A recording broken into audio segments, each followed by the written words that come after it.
8. The Contagion of Sin. In Haggai 2:12-19, God drives home a very telling point to the prophet. If we place an unclean thing together with a clean one, the cleanness of the latter will not rub off onto the former. If I rub my dirty and ink-stained hands on a clean towel, the cleanness of the towel will not rub off onto my hands. Rather, it's the dirt that is transferred, and the towel becomes dirty.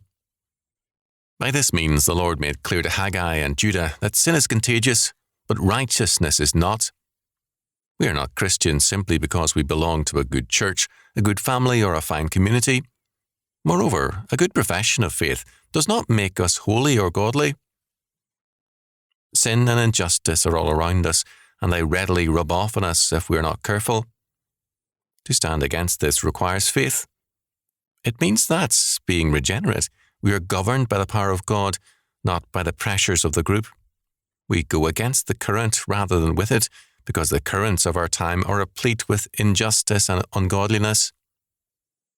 We don't allow our speech to be governed by tale-bearing and nonsense, but by grace and consideration.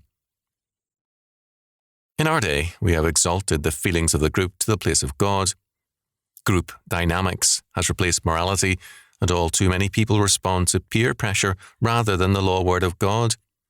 For such people, the law is what people think and not what God says. Some churches try to capitalize on group dynamics by using the music, fads, and currents of the world as a means of attracting youth. They forget that faith involves a break with this fallen world, not a merger with it.